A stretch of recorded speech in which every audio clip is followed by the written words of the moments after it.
Les chiours, aujourd'hui, il est Leilou Nishmat, c'est encore dans les 3 jours d'un Nahala de mon grand-père, David Ben Moshe, qui est Nishmato Tserura Bitzror HaChaim. On va aussi donner le chiour à la Refoua Shelema d'un jeune papa qui est malheureusement qui est tombé très malade en Israël avec un virus et qui a eu une opération de plus de 10 heures. Ils ont dû faire venir des médecins. Le fils du grand rabbin de Marseille, Yaakov Raphaël Ben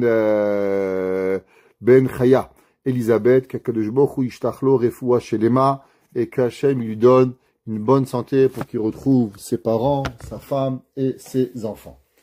Alors, Teilim, on est dans Teilim 119, dans les lettres Kaf. Alors, les lettres Kaf, elles sont du verset 81 jusqu'au verset 88. Alors, c'est quoi d'abord la Ségoula pour dire le Teilim? Ségoula Tamirato. La raison est lire ce Teilim, qu'est-ce qui va nous faire gagner? C'est quoi comme Ségoula pour avoir ce Teilim? Shiatzliach la'asot ma shemit konen. Dans la vie, il y a un verset que tout le monde connaît, qui est Rabot machashavot belevish ve'atzat Hashem itakum. Les gens ont beaucoup de bonnes intentions. Pourtant, il faut savoir que pas parce qu'on a des bonnes intentions que souvent on arrive à avoir qu'est-ce qu'on fait. Très souvent, les gens, ils essayent, mais pour des raisons ou une autre, ça n'arrive pas. Et il faut prier. Il faut prier pour que ce que l'on veut, on veut des fois même des bonnes choses, aller à la synagogue, aller étudier, arriver à l'heure pour Shabbat. Je ne parle pas financièrement, je parle même de faire des bonnes choses. Et souvent, malheureusement, le Yetzer Hara, il vient et il nous enlève. Alors, il y a des gens qui ont souvent l'impression d'avoir la poisse. Tout ce qu'ils essayent de faire, ça ne marche pas. Il essaie d'arriver à l'heure pour Shabbat, tac, le pneu il va crever. Il va essayer d'arriver pour la Megillat Esther, un embouteillage, il arrive en retard, il rate la Megillah. Alors, même dans les bonnes choses, il faut prier à Kadosh Baruch Hu. Alors, dire ces 8 versets de 81 à 88 sont une ségoula qu'il arrive à réussir sur quoi il s'est préparé. Vechen, shiasuru me'alav etzod ra'ot. Vous savez, dans la vie, il y a un lave. C'est un lave de la Torah. La Torah dit l'ifne hiver lo titen mirchol. Devant un aveugle, tu n'auras pas le droit de mettre une embûche. La Gemara a dit, qu'est-ce que ça veut dire l'ifne hiver titen mirchol? Il y a deux explications. Une explication qui est, on va dire, réelle. Un gars, il voit pas, tu lui mets le pied, il va tomber. C'est assourd de faire ça. Mais le rov des Rishonim, ils veulent pas apprendre le pasouk kepshuto, que l'ifne hiver, le titan mirchol, c'est une interdiction de mettre une embûche physique à un aveugle. Mais de quoi on parle? On parle d'un mauvais conseil. Vous savez que un homme, il sait pas, il va acheter un bijou, il va acheter une maison, il va acheter quelque chose. On connaît pas. La vérité, on va acheter des gens qu'on connaît, on va acheter une maison, on demande à quelqu'un, on veut acheter un livre, un cadeau à quelqu'un, on demande aux marchands, est-ce que c'est un bon livre? La vie, elle est faite que celui qui dit je connais tout, généralement, c'est qu'il connaît rien. Et les bonnes personnes, ils demandent conseil. Seulement, il y a beaucoup de personnes que malheureusement, pour des intérêts personnels, ils vont, et Reftov Madame Dodi, ils vont donner des conseils mauvais, pas parce qu'ils ont aucun intérêt, mais pas parce que c'est vrai, c'est juste pour faire du mal à l'autre. Et ça, on est ouvert sur un lave de l'ifne hiver lo titen mirchol. Alors, malheureusement, il y a beaucoup de personnes pour différentes raisons qui ont des intentions négatives à nous conseiller. Et l'homme, il doit s'entourer de bonnes personnes pour avoir de bons conseillers.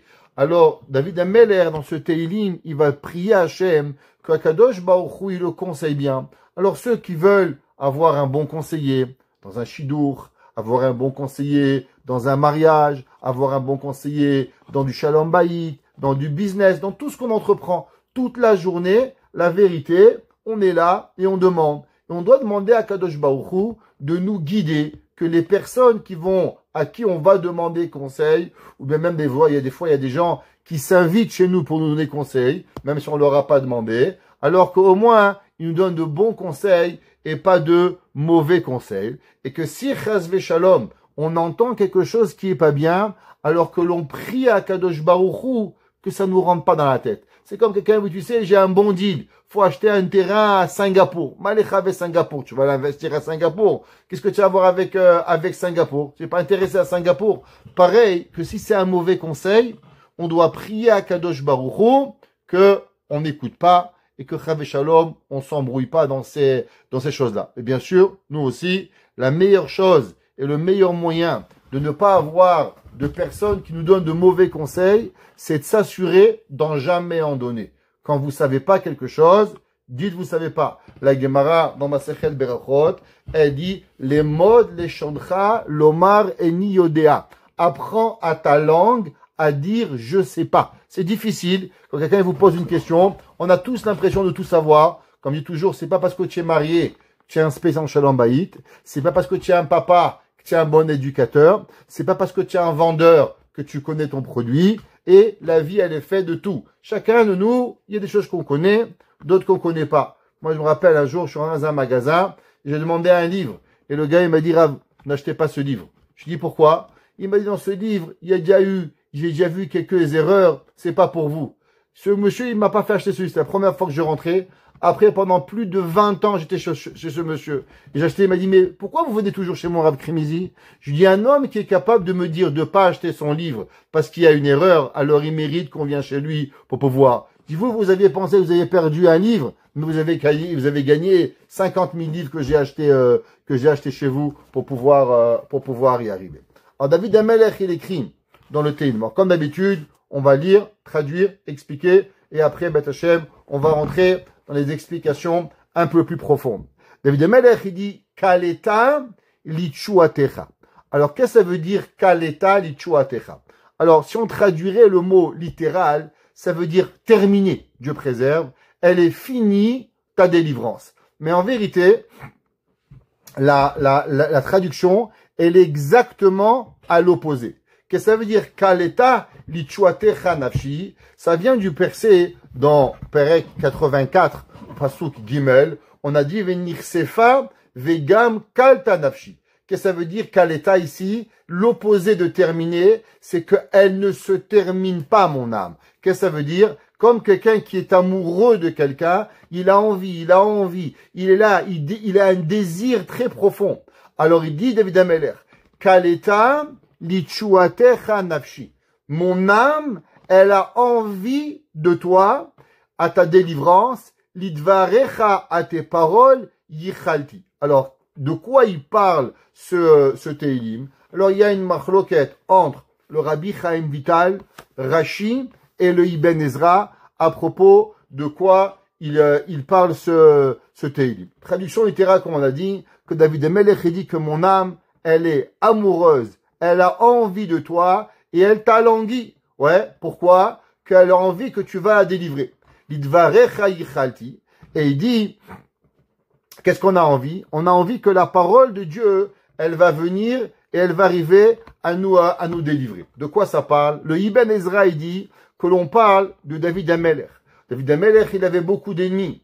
Et les ennemis de David Amelech, ils lui couraient derrière pour pouvoir le tuer, que ce soit son beau-père, Shaoul Amelech, qui a voulu le tuer, quand il s'est sauvé de Absalom, quand il a eu des gens d'Israël qui ont voulu le tuer après la faute de Bathsheba, comme Sheva ben Bichi, et tous les ennemis qui sont arrivés. David Amelech, il dit, Kaleta lichuatecha, Akadosh Baruch Hu, mon âme, elle a langui ta délivrance. Hachem, s'il te plaît, aide-moi. Et idvarim yichalti, comme tu m'as promis. Le Midrash, il n'est pas exactement d'accord avec ça. Et le Midrash, il dit qu'en vérité, David Amelech, ici, c'est pas une prière personnelle, mais c'est une prière qui a à voir avec tout le peuple juif. David Amelech, ici, il parle pas pour lui-même, s'il te plaît, Akadosh Baruch Hu, sauve mon âme. Mais David Amelech, il dit, Kaleta lichuatecha nafshi, que nous, tous le peuple juif, on a envie et on a langui de la délivrance d'Akadosh Baruch Hu. Ça veut dire qu'on sait qu'on attend Mashiach Tzidkenu. Et David Amelech, il dit à Hachem, allez, combien de temps? C'est pas suffisant? 2000 ans? Combien de temps on va avoir? Kaleta lichuatecha nafshi. Idvarecha yichalti. Pourquoi? À cause que nous, à ta parole, on a cru que Akadosh Baruch Hu, tu vas nous sauver. Donc David Melech, il dit c'est une prière que le peuple juif, il fait véritablement à Akadosh Baruch Hu pour pouvoir y arriver.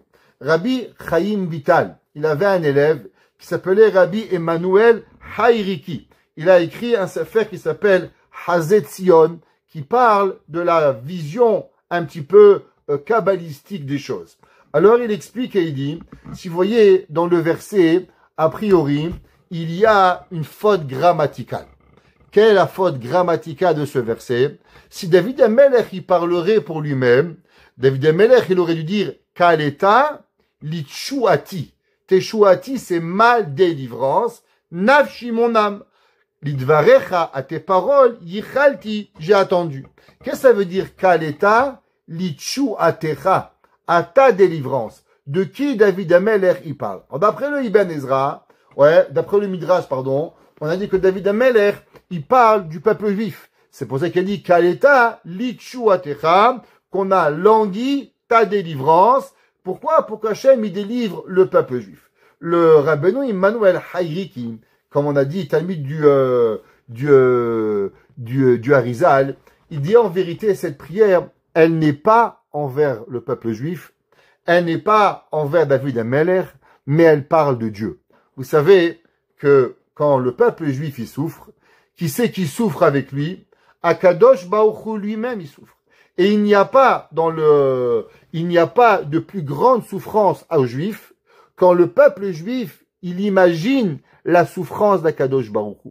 Si un homme, il arriverait à imaginer combien la présence divine, la Shrina, ce qu'on appelle, elle souffre de voir des Juifs souffrir, des Juifs morts, des Juifs en captivité, des Juifs loin de la Torah, des Juifs qui n'ont pas la chance de pouvoir dire Shema Israël, des Juifs qui n'ont pas le pouvoir de dire une tefila, Hachem, Sefata et Tiftar, d'amener la Géoula, que les gens, malheureusement, ils ne reconnaissent pas Kadosh Baruch Hu.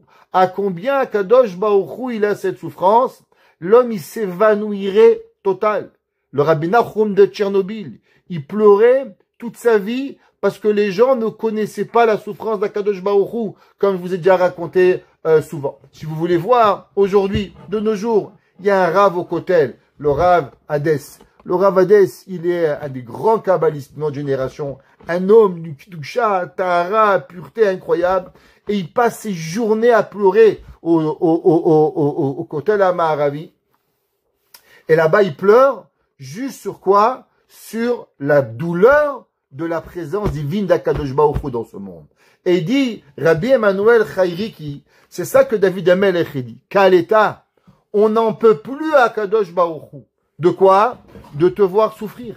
Litchouatecha. On aimerait que toi, Kadosh Baruch Hu, quand tu vas délivrer le peuple juif, quand tu vas de nouveau revoir, ramener le Mashiach, et que l'humanité va arriver à reconnaître Kadosh Baruch Hu, comme le verset dit, Ve'aya bayom haoui Hashem echad u'shmo echad. Et sera ce jour-là où Kadosh Baruch Hu, il sera unique, alors automatiquement, le peuple, Kadosh Baruch Hu, sa gloire va venir. Vous savez que tous les jours, vous priez. Hashem, Sefata Tiftar, Eloke Avram, Eloke Yitzhak, Eloke Yaakov, Ha'el, Agadol, Agibor, Vanora. Et après on dit Goel, Livne Benehem, et Akadosh Baruch Hu, il va apporter la Géoula, les Ma'an Shemo. Ça veut dire quoi, les Ma'an Shemo? À cause de son nom. Qu'est-ce que ça veut dire cette traduction? Que les Ma'an Shemo. La traduction littérale, elle veut dire que un petit peu la Géoula, lui-même Akadosh Baruch Hu, il va la voir. C'est-à-dire quoi? Mais vi goel ivne benehem les ma'an shemo be'ava. Mais on pourrait dire un peu que des fois, malheureusement, Akadosh Baruch Hu, le peuple juif, il attend, et Hachem, il nous attend qu'on fasse teshuva, qu'on fasse des mitzvot, mais ça peut prendre trop longtemps. Alors on dit à Akadosh Baruch Hu, mais vi goel, amène la délivrance, l'ibne benehem, aux petits-enfants de Avraham, Yitzhak et Yaakov. Et si tu vois que Béhémet, leurs mitzvot, leurs bonnes actions, ne permet pas à apporter la Géoula, alors apporte-le les Ma'an Shemo, pour que toi, Kadosh Baruch Hu, tu souffres pas. Pour que toi, Kadosh Baruch Hu, tu vas pas souffrir. C'est comme, prenez un machal. Quelqu'un, il arrive, il a le mariage de son fils. Il est tout heureux. Et d'un coup, il y a un autre enfant qui a fait une bêtise. Il y a deux choix. Ou il peut péter un câble, et il s'énerve, et il va arriver au mariage de son fils en furie, il va tout casser, il va gâcher, il vient de dépenser 100 000 $ pour le mariage de son fils, il va être complètement massacré. Ou bien, tu sais, mon fils, tu mérites une tremila. Mais maintenant, tu mérites pas que je me gâche pour toi. Je te laisse. Pas grave, on va aller au mariage, on va fêter dans un mois, tchabeb, on va s'occuper de toi. Maintenant, on va profiter. Ça veut dire quoi? Que des fois, c'est pas parce que la personne mérite pas la punition, mais le bonheur personnel de la personne, alors il va prendre dessus. Kaviachol, David Amelech, on dit à Tefila, Mevi Goel Ivne Benehem, Akadosh Baochu, Amen la Geoula. Si c'est pas pour le peuple juif lui-même, mais amène-le les man shemo, parce que toi, Kadosh Baochu, tu mérites pas de souffrir comme ça. Tu mérites pas de cette souffrance. C'est pour ça que David Amelech, il dit, Kaleta li teshuatecha. Il faut que, comme si que Kadosh Baochu, tu en peux plus de souffrir toi-même, et alors automatiquement, qu'est-ce que tu vas apporter? Li teshuatecha, tu vas apporter la délivrance, nafshi, et mon âme. Alors, qu'est-ce que ça va avoir, mon âme, ici? Ça veut dire que David Amelech, il dit, mon âme ne peut plus supporter la douleur que Akadosh Baruch Hu il est. Kaleta, je peux plus supporter. De quoi? Litchuatecha, de voir ta délivrance, nafshi. Mon âme n'est plus capable d'avoir à supporter, de voir la souffrance de Akadosh Baruch Hu. Quand on a dit dans le précédent, ouais, que David Amelech, souvent il parle de lui, et souvent il parle du peuple juif, et là David Amelech il parle même d'Akadosh Baruch Hu. Pasuk 82 Pebet. Kalou enai le imratecha. Ils ont langui, et ils sont finis, ouais, mes yeux de tes paroles, les morts en disant Matai tenachemeni. Alors ici le mot kalou ne veut pas dire avec le mot kaleta. Kaleta va dire languir.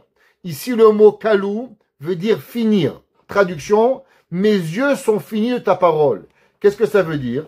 Ça veut dire que comme si que David Amelech il dit, tu sais, à quoi ça ressemble Mashiach, comme j'ai déjà souvent expliqué. Mashiach, ça ressemble que vous avez prêté votre voiture à votre fils qui vient d'avoir son permis de conduire. On l'a appelé et il est parti au nord, vous vouliez pas. Et il a pris la voiture, il a fait 50 km et d'un coup, il y a une tempête de neige qui arrive. Dites-moi que vous arrivez à dormir. Je vous crois pas. Chaque seconde, chaque voiture qui passe, vous vous levez, vous regardez à gauche, à droite. Est-ce que la voiture, elle vient? Est-ce que votre fils, le téléphone, vous le regardez, vous le chargez, vous le déchargez, vous l'appelez 300 fois. Et avec ça, il a oublié le téléphone, il peut même pas vous appeler. Vous êtes complètement fou ou folle de savoir. En vérité, c'est ça attendre Mashiach. Le Chafetz Chaim, il s'assied jamais avec la chaise dans le dos comme ça. Jamais. Pourquoi? Pour pouvoir attendre le Mashiach. Il dit, quand mon fils, il est pas là, j'arrive pas à m'asseoir comme ça. On s'assoit toujours avec le dos prêt à courir pour la venue de Mashiach. David Amelech, il dit, Kalou enai le imratecha. Mes yeux, ils sont comme finis. Ils ont tellement regardé, attendu, ils sont fatigués. Les morts, matatan chemeni. Pour pouvoir dire, quand est-ce qu'elle va arriver la miséricorde d'Akadosh Baruch Hu et la rédemption d'Akadosh Baruch Hu qui va arriver. Dans le verset d'avant, on avait dit Nafshi. Et là, David Amelech, il dit Enai. Les Mefarshim me demandent pourquoi David Amelech il a changé de sujet. D'abord, il dit Kaeta, Itchwatecha Nafshi. D'abord, il parle de l'âme. Et après, il parle des yeux. Tu parles d'âme, tu continues avec l'âme. Tu parles des yeux, tu parles avec les yeux. Pourquoi David Amelech, il a changé?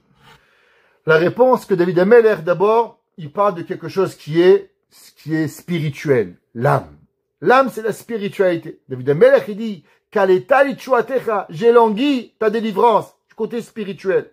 Maintenant, David Amelech, il dit que même, pas seulement ma spiritualité, mais même mon corps, il attend Akadosh Baruch Hu. Ils sont finis d'attendre pour voir Akadosh Baruch Hu. Et pourquoi David Amelech, il a parlé des yeux plus que des pieds ou des mains? Alors le Ibn Ezra, il dit, à cause que, avec quoi l'homme, il se calme, avec quoi l'homme, il regarde, avec quoi l'homme, il ambitionne, c'est avec ses yeux. C'est pour ça que David Amelech, il dit, Kalou enai leimratecha. Vous savez, à la yeshiva, il y avait une grande yeshiva, s'appelait la yeshiva de Kelem. C'est qui la yeshiva de Kelem? La yeshiva de Rav Simcha Zissel. Qui était Rav Simcha Zissel? Rav Simcha Zissel, il était le talmid, le plus grand élève de Rav Israël Salanter. À la yeshiva de Kelem, il y avait un principe qu'on étudiait, Moussar. Donc qu'est-ce que ça veut dire Moussar? Moussar, les gens ils pensent que c'est de la morale. C'est pas vraiment ça le Moussar. Le Moussar veut dire en vérité contrôle de soi.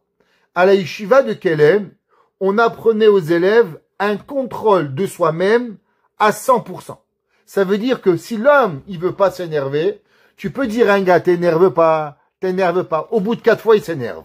Au bout de 10 fois, il te frappe. C'est-à-dire, ça sert à rien de dire à un gars, t'énerve pas. Ça va pas fonctionner. L'homme, tout son problème, aujourd'hui, ça s'appelle une maladie, ça s'appelle gérance d'émotions. Au lieu d'avoir un psychologue, il vous donne, il va vous prendre $100 de l'heure, à apprendre à gérer vos émotions. En vérité, c'est quoi gérance d'émotions? Messilat Yesharim. Vous apprenez Messilat Yesharim par cœur, Shiur 1, Shiur 2, 153 heures dans Messilat Yesharim de Rav Krimizi sur Internet, et vous apprenez à gérer vos émotions. Gratuit. C'est même pas vous avez besoin de payer quelqu'un. Messilat Yesharim l'a écrit il y a 250 ans, comment gérer tes émotions. Ça, c'est ce qu'on appelle le moussard. Le moussard, c'est de savoir. Alors, un jour, le Rosh Yeshiva de Mir, Rav Chaim Shmulevitz, il est arrivé à la yeshiva. Et quand il est arrivé à la yeshiva, il avait une larme qui coulait de ses yeux. Ses élèves lui ont dit, Rabbi, pourquoi tu pleures? Il a dit, parce que si aujourd'hui j'avais été à la yeshiva de Kelem, on m'aurait renvoyé.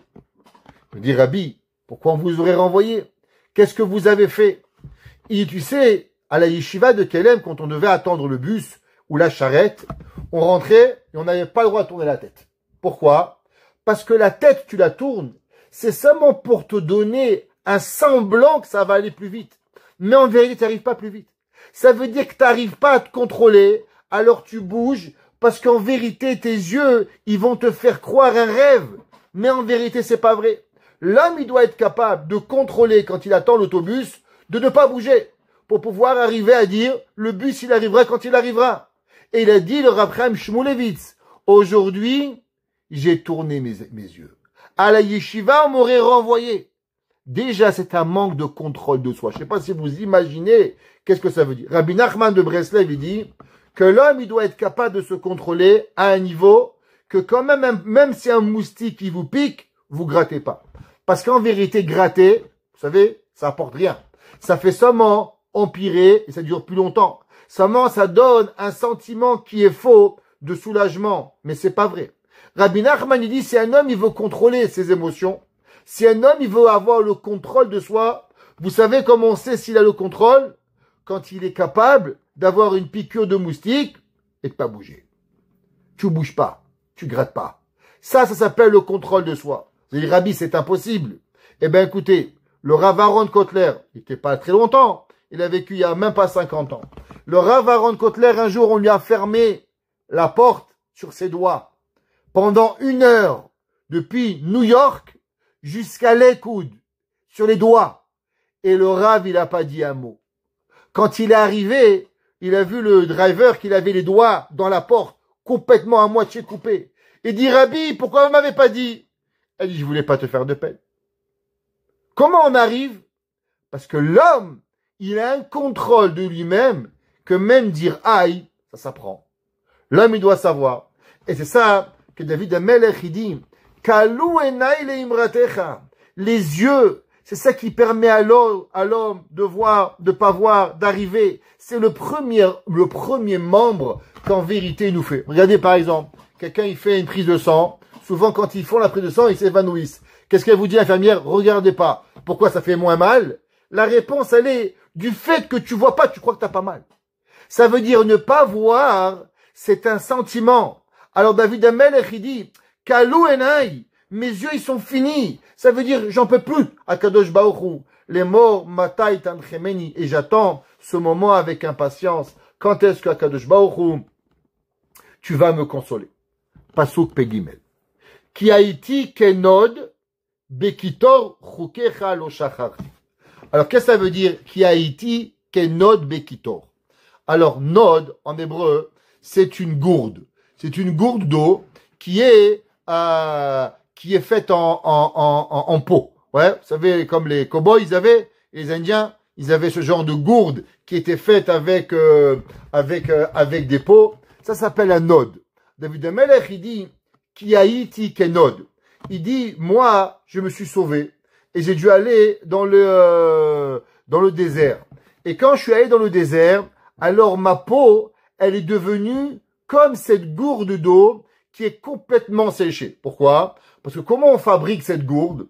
Alors le secret de la gourde, s'il faut prendre les peaux, il faut les faire sécher au soleil pendant des mois. Et quand la peau, elle est complètement séchée, alors après, elle devient imperméable. Et maintenant, elle va pas. Mais si la peau, elle n'est pas bien sec, qu'est-ce qui arrive? Vous allez mettre l'eau dedans et l'eau, elle va sortir.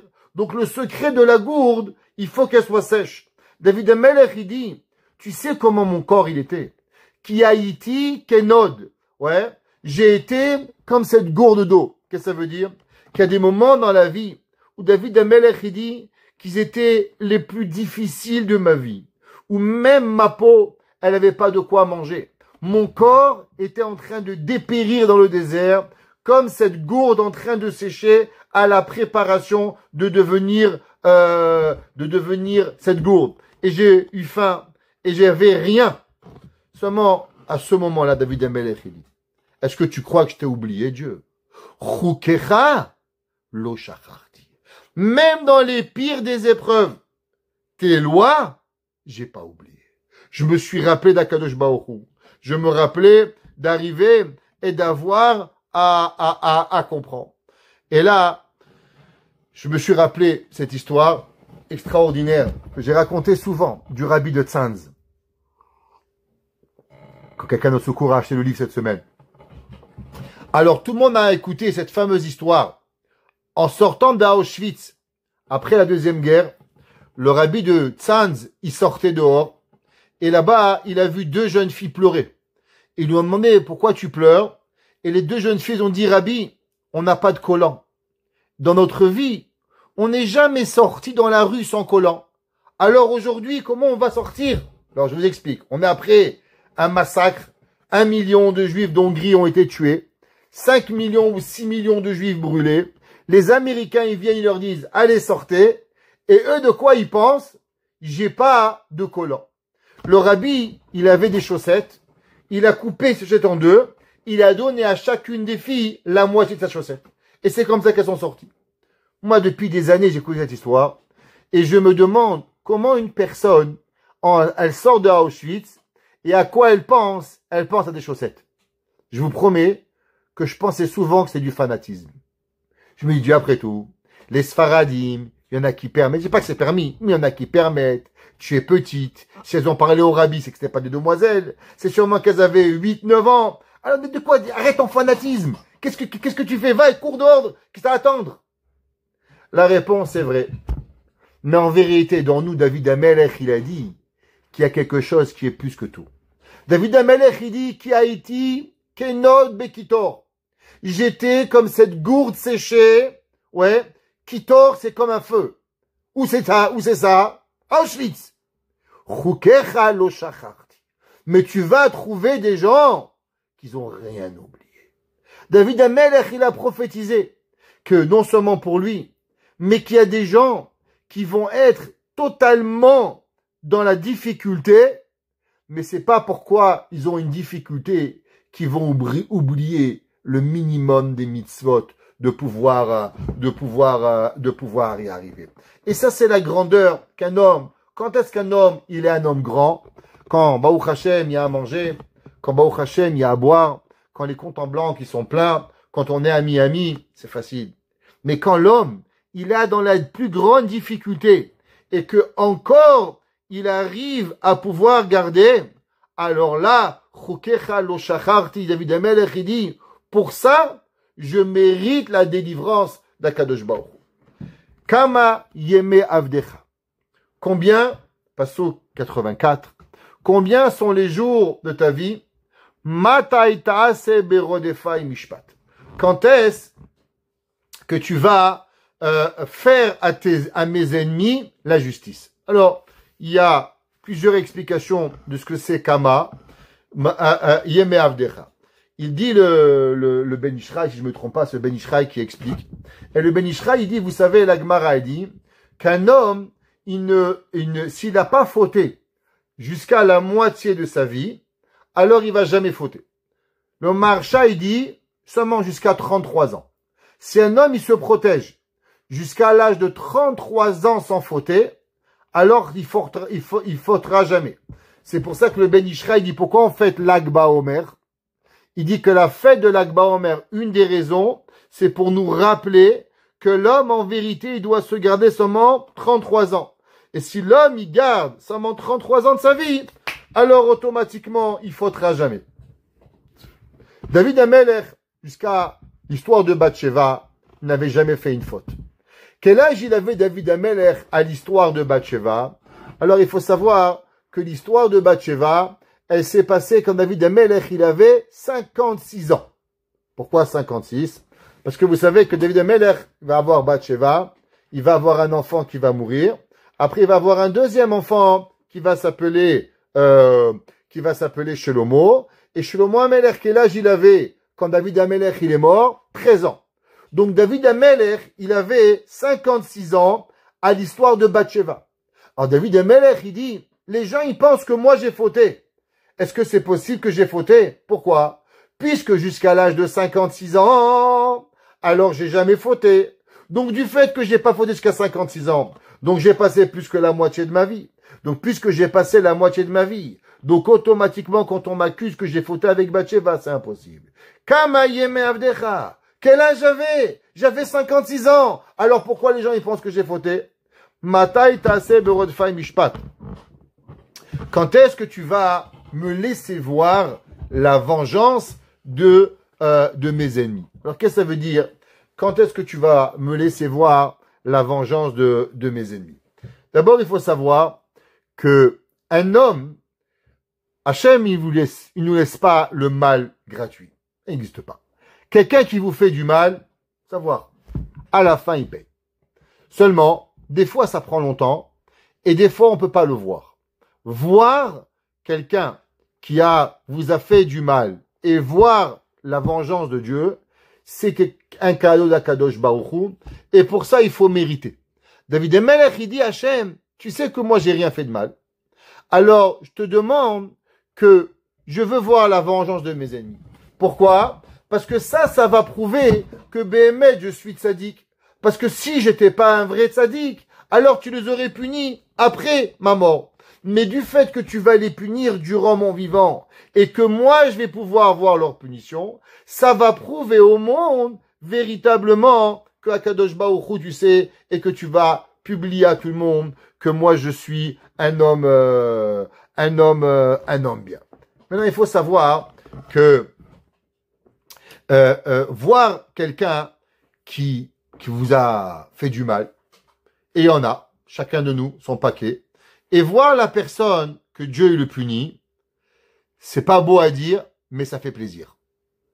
Ça fait plaisir. Alors, vous savez que il y avait un jour un homme qui a raconté une histoire incroyable. Il y avait un jour un homme qui était à Auschwitz. Et quand il était à Auschwitz, il est d'abord passé à Mauthausen, d'abord il était à Auschwitz, et après il était à Mauthausen.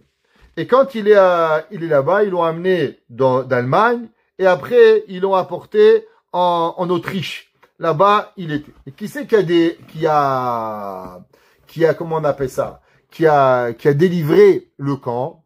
On délivrait le camp les Américains. Seulement, il faut savoir que les Russes, les Allemands, ils marchaient mal. Ils savaient que la guerre était déjà finie. Et ils ont pris les Juifs. Et pendant une semaine, ils les ont laissés mourir de faim. Ils avaient déjà perdu la guerre. Ils ont laissé là-bas 1 ou 2 soldats, ils l'auront pas dit. Et ils les ont affamés, barminan, pendant des jours et des jours, gratuitement. Maintenant, l'histoire, je sais pas si vous la savez, mais elle est 100% véridique. Et elle a été vérifiée. Les Américains, ils sont arrivés et ils ont vu ces soldats et ils ont vu ces squelettes vivants.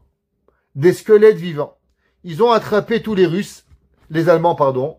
Ils leur ont enlevé leurs armes et ils ont posé les armes sur une table. Et ils ont dit à chaque juif, levez-vous, prenez une arme, tirez une balle à la tête de l'Allemand. Et les juifs se sont levés et ils ont pris un pistolet et ils ont tué.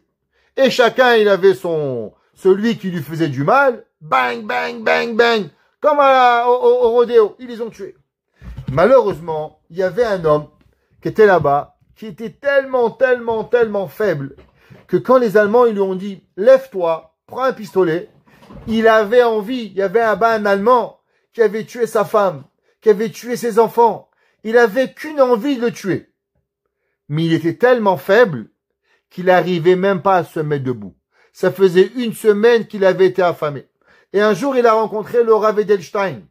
Et il a dit, vous savez, Rav, toute ma vie, je me suis pas pardonné que j'ai pas eu assez la force pour me lever et le tuer. Il a dit, le Rav Edelstein, à combien une personne, elle peut vivre avec cette envie que l'homme, il veut voir son ennemi mourir.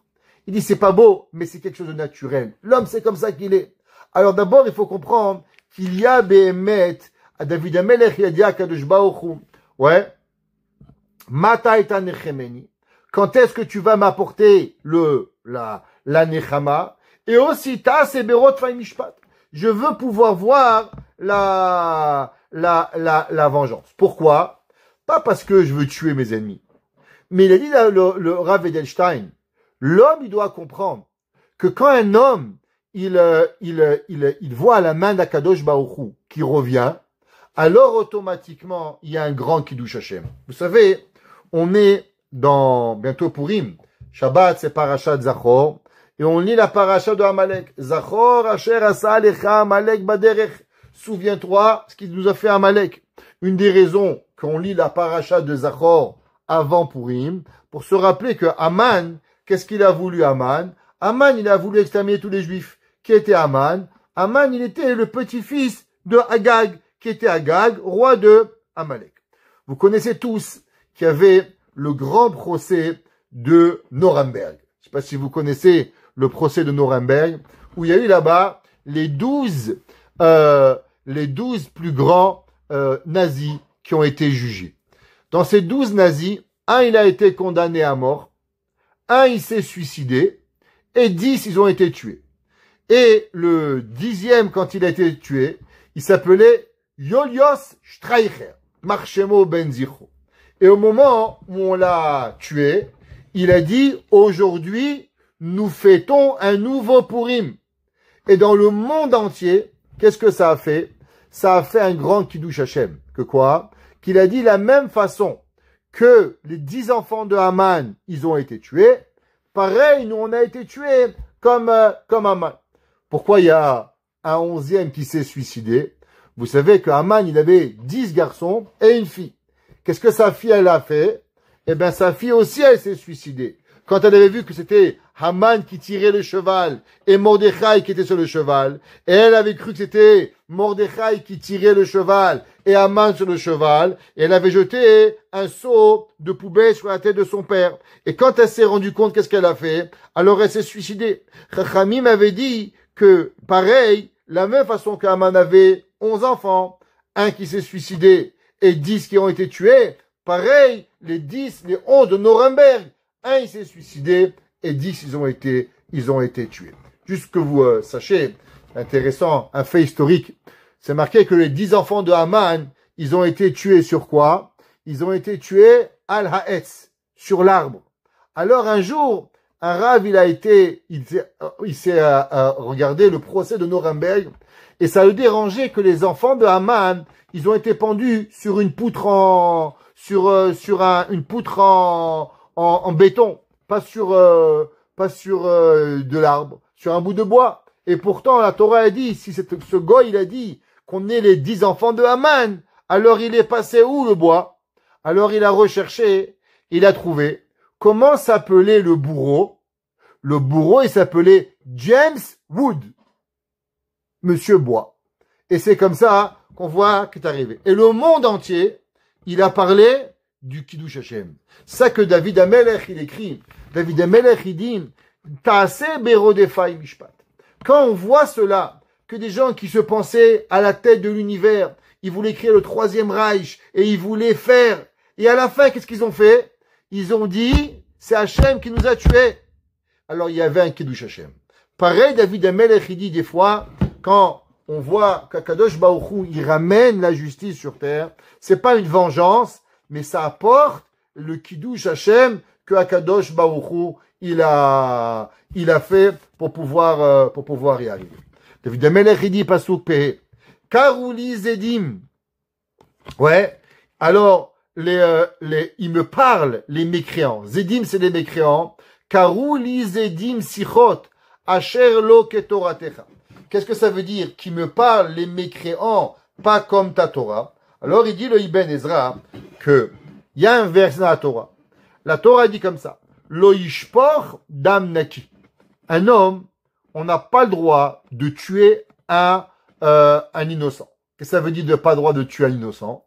Bien sûr, la Torah nous demande, vous savez, dans la Torah, il n'y a pas d'avocat à la défense. C'est qui l'avocat à la défense? C'est le Bedin. Tout le Bedin, il y a 23 rabbins quand on va tuer un homme. On tue plus maintenant, mais il y a 2000 ans quand on tuait des gens. Ouais. Qui était l'avocat à la défense? Les 23 Dayanim étaient les défendeurs. Pourquoi? Parce que Pasuk qui dit Ve'shavtu haeda, ve'itzilu haeda. La Torah nous donne une mitzvah que chaque rabbin, il a une mitzvah de défendre l'accusé. Ça veut dire chez nous, on ne doit pas trouver à le culpabiliser. C'est les témoins qui ont le fardeau de la preuve à nous donner comme preuve qu'on doit le condamner. Mais nous, tout ce qu'on doit faire, on doit 100% essayer par tous les moyens de lui sauver la vie à cette personne-là. Alors, qu'est-ce que ça veut dire? Lo yishpor dam naki. Ne tue pas un homme propre. Khamim, ils expliquent et ils disent qu'en vérité, on ne parle pas de mort physique. On parle de honte.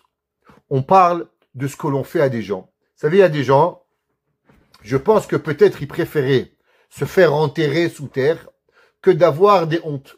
La boucha, elle est tellement grande qu'il y a des gens qui peuvent. J'ai raconté à la yeshiva, vous savez, il y a certaines yeshivot, ils ont une coutume, ça s'appelle Purim Rav. C'est quoi Purim Rav? Purim Rav, c'est que on fait une table, on prend un rabbin de la yeshiva et on l'éclate la tête. Et on se moque de lui, tout Purim. Ça, c'est la blague de Purim. Il y avait un jour le Khatam Sofer. Il avait un gendre. Il s'appelle le Khatan Sofer. Il a écrit un livre. Aya Gaon Ador. Eh ben, le Khatan Sofer, il avait une yeshiva. Et les élèves de la yeshiva, ils ont décidé de se moquer de lui. Mais ils lui ont mis bien comme il faut. 2 jours après, il a fait une crise cardiaque, il est mort. Et il a dit, je ne meurs que de la peine que mes élèves ils m'ont fait. Je leur ai donné ma vie. J'aurais donné mon sang. Ma femme l'a cuisiné pour eux. Comme ça qu'ils me parlent. La Torah dit, lo yishpor dam naki. L'homme, il faut faire attention. On ne peut pas arriver à faire mal aux autres. David Amelech, il dit que vous voulez me condamner. Amenez-moi devant un bedin. Je suis coupable de mort. Tuez-moi. Mais du fait que vous n'arrivez pas à m'apporter devant un bedin, ça veut dire que vous savez que j'ai rien fait. Et si vous savez que j'ai rien fait, qu'on n'est même pas capable de m'accuser, alors pourquoi vous me faites tellement de honte? Pourquoi vous me faites tellement de mal pour pouvoir y arriver? Et moi, David Amelech, il dit, je suis clean, nettoyé de Averot, et eux, ils veulent me tuer. Et David Amelech, il dit, Asher lo ketoratecha. Mais ça, c'est pas comme ta Torah. Ça, c'est pas la Torah. Avant que je vais expliquer qu'est-ce que c'est par la Torah, le Chida, il dit, le Chida, il ramène au nom du Maharam. Du Maharam, il dit que vous savez que dans la Torah, il y a des lois, quand est-ce qu'une personne, elle a le droit quand est-ce que les rabbins, ils ont le droit de punir quelqu'un? Enfin, toujours à l'époque, aujourd'hui on ne punit pas, aujourd'hui on vous fait des sourires, on vous aime, tout gentil, tout beau. Ok, il n'y a plus rien. D'après la Torah, un homme qui a transgressé une mitzvah, lota assez, exprès, avec avertissement, après qu'il avait dit je m'en fous, je veux quand même faire le péché, il y avait 2 témoins qui l'avaient averti, il va recevoir Malkot. Malkot, c'était 39 coups de bâton, de fouet qu'il devait recevoir. Aujourd'hui, est-ce qu'on a le droit de frapper quelqu'un? Est-ce qu'un Bedin aurait le droit de frapper? C'est une grande discussion dans la halakha. Est-ce que frapper quelqu'un n'appartient qu'au Bedin qu'il y avait à l'époque? Ou aujourd'hui, par exemple, imaginez-vous qu'il y a une ville qui marcherait que à travers des rabbins. Est-ce que le rabbin aurait le droit d'avoir des punitions corporelles sur certaines peines? C'est une discussion dans la halakha. Est-ce que oui ou est-ce que non?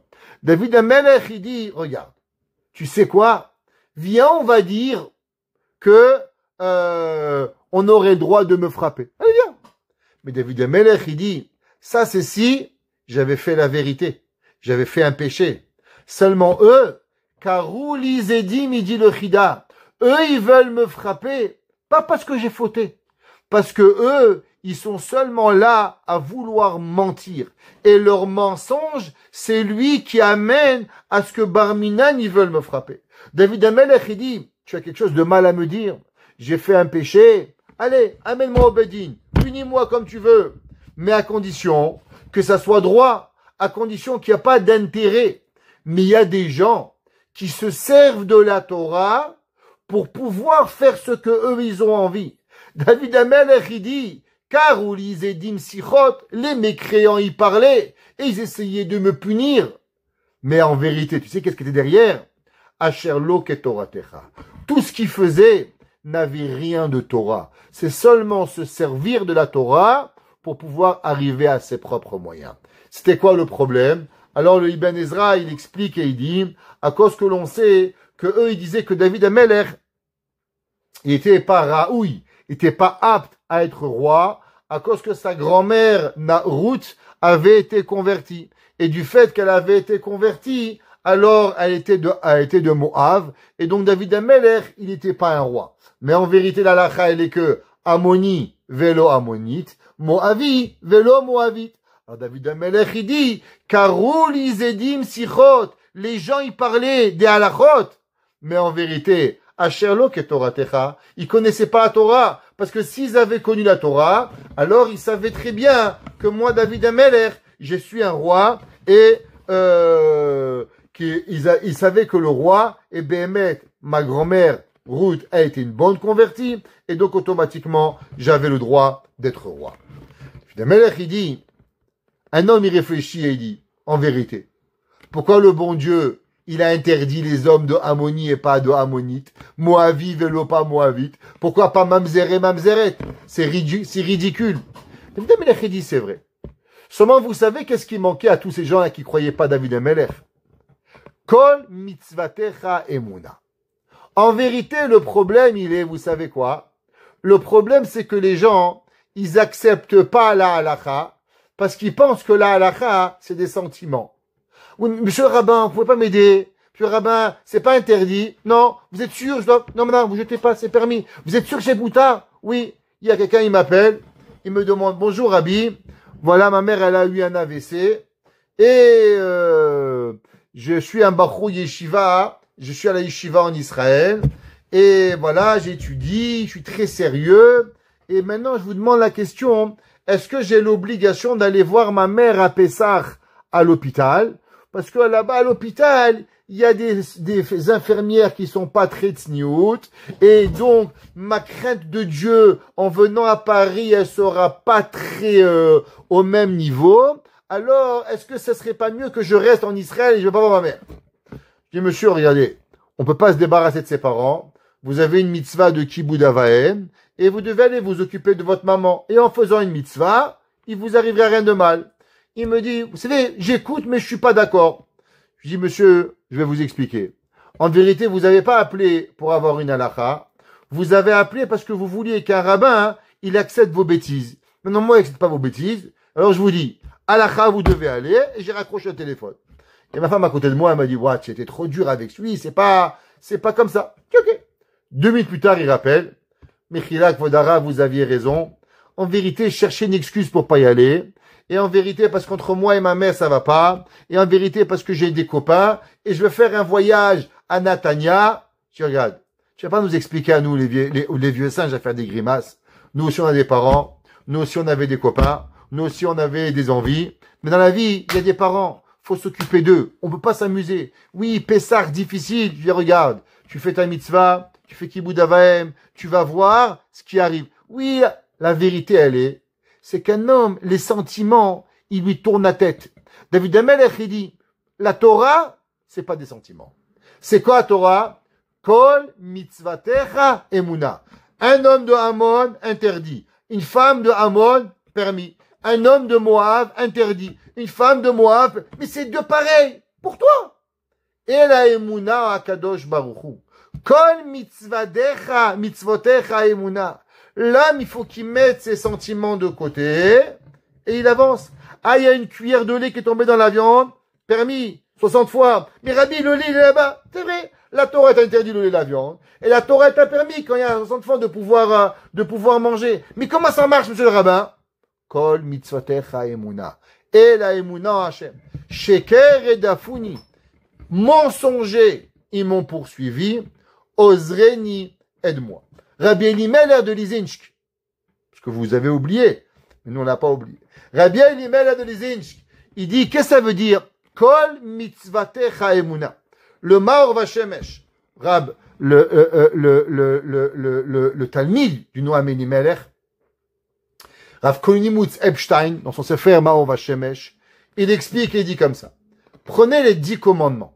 Le verset, avant les 10 commandements dans Parashat Yitro, il dit comme ça, Vaidaber Elohim et kol adevarim haele.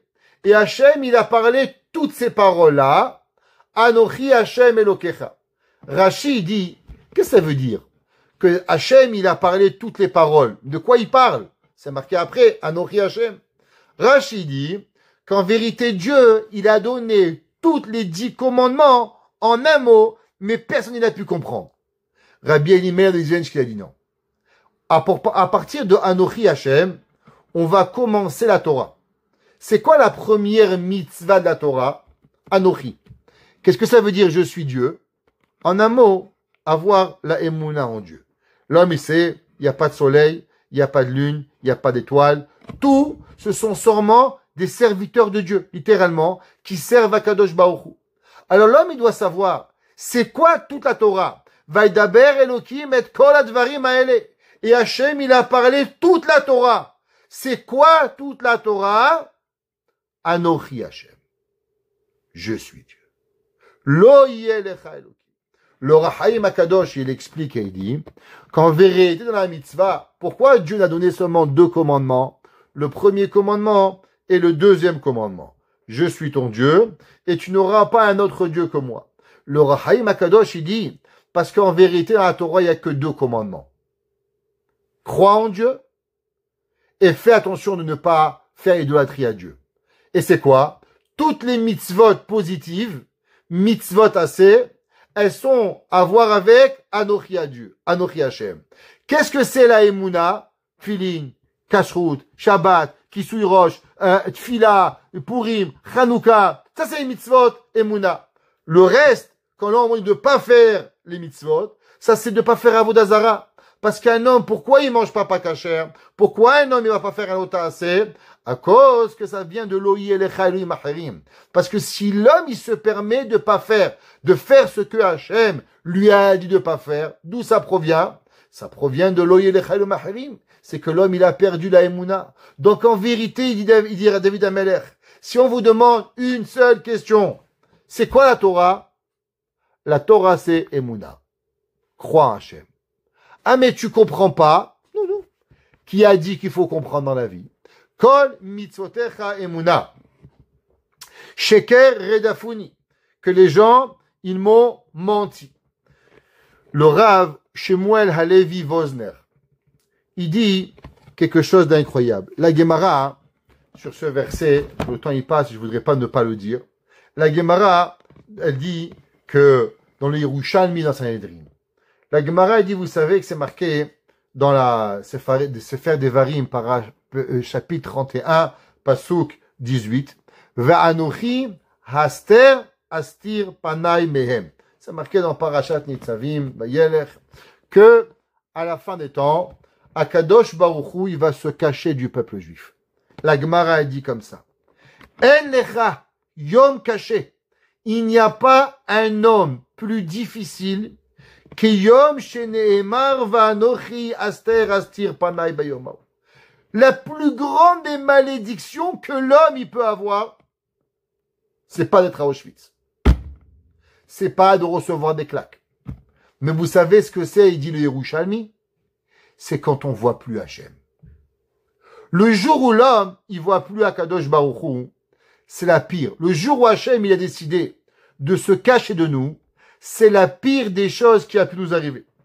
Et il dit, le Yerushalmi. Et vous savez comment Hachem, il s'est caché? Comment Hachem, il s'est caché? Qu'est-ce que ça veut dire qu'Hachem, il s'est caché? Les gens, ils vont vous dire, mais rabbin, tous les jours, je vois Hachem. Je prie Hachem pour trouver une place de parking. Tac, je trouve une place de parking. J'arrive au magasin, il n'y a pas de client. Je prie Hachem, j'ai un client. J'ai pas de quoi. Je t'abarre chez Molahad. Il arrive. C'est moi vous raconter une histoire incroyable qui s'est passée hier. Hier, on était mardi. Lundi soir, j'écoute un cours. Le rabbin aussi écoute des cours. Et j'écoute un cours de Rav Yigal Cohen. Et Rav Yigal Cohen, il raconte qu'il y a un avraire qui vient le voir. Et il lui dit, Rabbi, catastrophe. Il dit quoi catastrophe? Il dit, voilà Rabbi, ma femme, elle fait 3500 shekels. Moi, je fais 1800 shekels par mois. Ça fait 5300 shekels de salaire à la maison. Top. Combien on paye de loyer? 3500 shekels. On enlève l'électricité, le chauffage, le manger. Il n'y a même pas de quoi acheter papier toilette. Il dit, Rabbi, qu'est-ce que je vais faire? Je sais pas quoi faire. Tu m'as vu, j'étais au collège, 5 enfants, Blainara, je sais pas quoi faire. Le Rav dit, regarde, moi je sais pas quoi te dire, mais je sais qu'une seule chose, que le bon Dieu, Akol Yachol, il peut tout faire. Rentre dans une chambre, et dit, En od mi levado, il n'y a rien à part lui, Hachem Akol Yachol, Hachem il peut tout faire. Il dit quoi? Il n'est pas comme un perroquet. Dis-le avec ta kavana. En od mi levado, il n'y a rien à part Hachem, Hachem Akol Yachol, Hachem. Top. 3 jours plus tard, il arrive au Beth Midrash, un sourire de là à là-bas. La bouche n'est pas assez grande. Il dit, qu'est-ce qui se passe? Il dit, Rabbi, il n'est pas croire. J'ai reçu une offre d'emploi. C'est quoi? Ils cherchaient un rabbi à la yeshiva. Alors, ils m'ont engagé. Combien ils me donnent? 10 000 shekels. C'est pas tout, rabbi. Ils cherchaient une secrétaire. Ils ont pris ma femme, secrétaire, 10 000 shekels. À part ça, ils ont besoin que quelqu'un il soit à la yeshiva. On a reçu une maison gratuite. On a reçu électricité gratuite. On a reçu chauffage gratuit. Et le plus que tout, c'est qu'on mange aussi à la yeshiva. On n'a même pas de frais de manger. Il dit alors maintenant combien tu gagnes par mois? Il dit Rabbi, j'ai 20 000. Je sais même pas quoi faire avec cet argent. J'ai jamais eu 20 000 shekels à dépenser tous les mois. Le gars, il est passé de la pauvreté jusqu'à Baruch Hashem est arrivé. C'était lundi. Lundi soir, je vais à Arvit. Je rencontre un gars. Un gars, il me dit, Rabbi, je peux vous parler? Je dis oui. Un Ashkenaz. Il me dit, Rabbi, voilà, demain, j'ai besoin de 5 000 $. Si j'ai pas 5 000 $, catastrophe. Mon shalom baït, mes enfants, catastrophe. Je dis, regarde, j'ai pas de chèque à te faire. J'aurais aimé te faire un chèque de 5 000 $, mais je les ai pas. Avec grand plaisir. Je dis, mais regarde, voilà ce que j'ai écouté aujourd'hui de Rav Yigal Cohen. Pas moi, c'est pas mon Dvar Torah, c'est Yigal Cohen. Voilà ce qu'il m'a raconté. C'est tout ce que je peux te donner. Top. La veille, j'avais le cœur gros. Je dis, peut-être j'aurais dû donner 100 shekels, 100 $, peut-être faire un geste. C'est pas très sympa. J'étais au shloshim de ma belle-sœur là-bas. J'avais le cœur, il montait, descendait, ta. J'ai dit, bon, c'est pas grave. Mardi matin, à midi, après Mincha, je vais aller le voir, ce monsieur. Peut-être que je vais voir, peut-être le ramasser, peut-être faire un fond. Top. Alors, j'arrive à la maison mardi, à 1h30, je le trouve devant la maison. Je suis venu blanc. Je me dis, à savoir qu'est-ce qu'il m'a dit, je suis là, je sais pas. J'arrive, il me prend, il m'embrasse. Je dis, qu'est-ce qu'il y a? Il ne veut pas me croire. Je dis, qu'est-ce qui arrive? Il m'a dit, Rabbi, je suis rentré chez moi, je l'ai fait. Je dis, alors? Il m'a dit, ce matin, mon créancier, il m'a appelé. Il m'a dit, pas la peine de payer, anonyme, c'est payé. Je dis, quoi? Il m'a dit, Rabbi, 5 000 $ payés en carte américaine, terminé. Akadosh Baruch Hu, Kol Mitzotecha Emunah. Vous me croyez pas? Je peux vous même faire montrer le texte. Il m'a fait montrer, j'ai photocopié sur mon téléphone la photo. Akol Yachol. Hachem, il est tout capable. Seulement, Kol Mitzotecha Emunah. Il dit, savez ce que c'est le pire? il dit le Yerushalmi, c'est qu'on n'a plus des rabbins. Qu'est-ce que ça veut dire des rabbins? Avant, on avait une question, on allait voir un avis. Le prophète, il vous disait, Kohen Gadol, il a donné le pectoral, tac, il vous disait la réponse. Aujourd'hui, les rabbins comme des champignons, ça monte. Chacun qui se prend pour un prophète ou un prophète, je sais pas. Chacun qui raconte n'importe quoi. Et à la fin, notre cœur, on ne sait pas où il va. Et alors, on se force à la Emouna. On essaye de se renforcer à la Emouna, à Kadosh Baruch Hu. Mais vous savez qu'est-ce qui arrive? Le pire de tout, c'est que le monde des médias sociaux, même ce que nous, on se force à garder la Emouna, on rentre à la maison, on dit à Kadosh Baruch Hu, tu es le plus grand, Hachem, tu es le plus beau, Hachem, tu es Kol Yachol, Hachem, tu es là, Hachem, à Kadosh Baruch Hu. Et on ouvre les journaux, on ouvre la chose, et qu'est-ce qui arrive? On nous enlève toute la Emouna. David Amelech, il dit, Kol mitzvatecha Emouna. Qu'est-ce que j'ai dans ma vie? Que la Emouna. Maintenant, il faut savoir que la Emouna, c'est quelque chose d'incroyable. Et c'est marqué dans les Sfarim, qu'à la fin des temps, ça c'est ramené dans tous les grands livres, que vous savez qui c'est qui va avoir le Mashiach? Pas vous faire peur. Il y aura des milliers de morts. Et on espère que ça ne va pas arriver. Mais sera sauvé de tout. Que une personne. Celui qui a maintenu la Emouna. À combien ta Emouna, elle était forte? À combien tu vas être sauvé? À combien, dans les moments les plus difficiles, t'as dit Hachem, Kol mitzvotecha Emouna, moi je vais avec Hachem. Toute ma vie, Tfilin, Shabbat, Kashrut, Shiur, ma vie entière, Emouna, Emouna, Emouna, Emouna. Le monde extérieur, qu'est-ce qu'ils te disent? Sheker Edafuni. Le monde entier, dit Rav Shmuel Levi Vosner, le mensonge, il me court derrière. Où je vais? Allez, une bêtise, et une autre bêtise, et une autre bêtise. Tout le monde, il a écouté ce qui s'est passé à Los Angeles avant les incendies. Comment la femme là-bas, elle s'est moquée de Dieu. Elle a dit, il n'y a pas de Dieu à Hollywood. Il n'y a pas de Dieu. Tu vas voir, il n'y a pas de Dieu. Tu as perdu 350 millions de dollars. Tout le monde, il a été brûlé. On va te montrer ce que ça veut dire qu'il n'y a pas de Dieu. Hachem, Chazve Shalom, il est là. Il est Rahamim, Hachem, il veut tout nous donner. Akadosh Baruch Hu, comment le feu, il est passé entre les synagogues. Il y a des synagogues où le feu, il est passé, des Chabadaos. Incroyable. Celui qui n'a pas vu ça, il est aveugle. Mais en vérité, notre vie, Sheker Edafuni Chinam. Le Ozreini, l'homme, il doit prier pour qu'on ne soit pas attrapé et rattrapé par le mensonge. Kimat Kiluni Ba'aretz. David Amelech, il dit que pratiquement les mondes, il m'a exterminé. David Amelech, il dit que le monde, quand Shaoul Amelech, il a voulu tuer David, il lui a jeté l'épée. David Amelech, après on a envoyé des soldats qui matent, qui l'uni baaretz, va ani lo azavti pikudecha. David Amelech, il dit que moi, toute ma vie, j'ai continué à faire ce qu'Hachem. L'homme, des fois, je dis, mais qu'est-ce que tu veux de moi, Hachem? Une claque, une autre claque. Pourquoi? En vérité, des fois, il n'y a pas de raison. Seulement, Kadosh Baruch Hu, il veut voir à combien on sert Hachem. Est-ce qu'on sert Hachem parce que ça va bien? Ou est-ce qu'on sert Hachem parce que Kadosh Baruch Hu, il a demandé de servir à Kadosh Baruch Hu. Ke hasdecha chayeni. David Amelech, il dit, à cause que toi, Kadosh Baruch Hu, tu fais de la bonté, alors tu vas me faire vivre. Ve'eshmecha edut picha. Et qu'est-ce que moi je veux? Pourquoi David Amelech, il dit, je veux vivre? Pour raconter des histoires de cacahuètes? Pour aller raconter Hollywood? David Amelech, il dit non. Ve'eshmera edut picha. Moi, j'ai envie de faire de vivre pour une seule chose. Pour pouvoir continuer à garder la Torah. Quand l'homme, il demande à Hachem, Hachem, donne-moi une meilleure parnassa. Hachem, donne-moi un chidour pour ma fille. Hachem, donne-moi un chidour pour mon fils. Hachem, donne-moi une parnassa pour mon mari. Hachem, donne-moi du shalom bayit. Pourquoi? Comme ça, on va aller à Miami? Comme ça, on va s'amuser? Non. Ve'eshmera edut picha. Je veux avoir une belle maison. Je veux avoir des invités. Je veux faire un beau Shabbat. j'ai envie de faire des belles mitzvot, j'ai envie de réjouir les gens, j'ai envie d'associer Kadosh Baruch Hu avec moi. David Amelech, il dit, même au moment où a priori, ça veut dire qu'il y a une xardine, que l'homme il doit mourir, et que j'ai besoin de la bonté d'Hachem pour pouvoir vivre, tu sais comment tu vas arriver?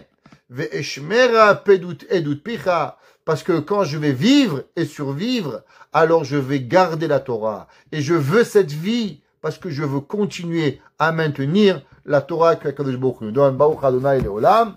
Amen ve amen.